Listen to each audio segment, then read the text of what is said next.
انا عاوزه جايه معاكم النهارده علشان نعمل معاكم عصير الاناناس. انا عملت معاكم جميع العصاير، كل جميع العصاير. بص يا حبيبه قلبي، انا معايا اناناسيه هي 3 كيلو، شوف العرش بتاعها اهو، اقدر وطازه. ويلا بينا يا حبيبه قلبي، قبل ما نقطعوها نصلي على النبي عليه افضل الصلاه والسلام. بص يا حبيبه قلبي، يلا بينا نقطعوا الاناناسيه. بسم الله الرحمن الرحيم. بص شوفي جمالها، شوفي جمالها يا حبيبة قلبي، جميلة وطازة اهي. اهي انا نسيبكم 5 دقايق ولا حاجة لغاية ما ننضفها ونقطعها ورد لكم يا عمري.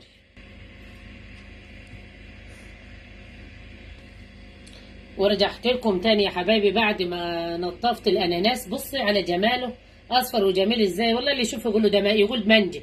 وده السكر يا حبيبتي، انا ما بحبش اكتر سكر للعصاير علشان انا ما بكترش، ما بعملش ميه ياما، بيبقى منه في حاجه بسيطه كده. ومعايا ازازه تلج طبعا من التلاجة اهي يا حبيبه قلبي. ويلا بينا هنخلط وارجع لكم.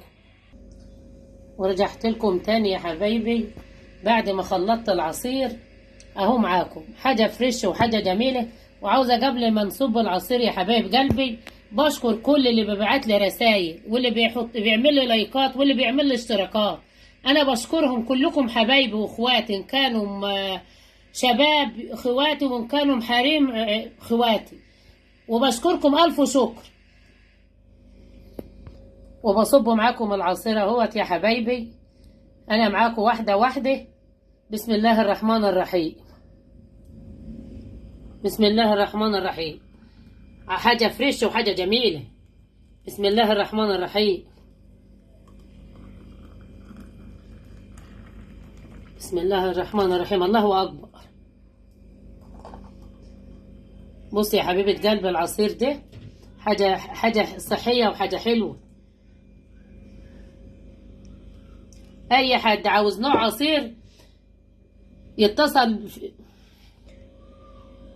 أنا معاك. عملت معاكم العصير الصحي اهوت يا حبايبي، والعصير الفريش، وعملت معاكم جميع العصائر يا عمري انت وياها، وحاجة فريش وحاجة صحية لك انت ولادك.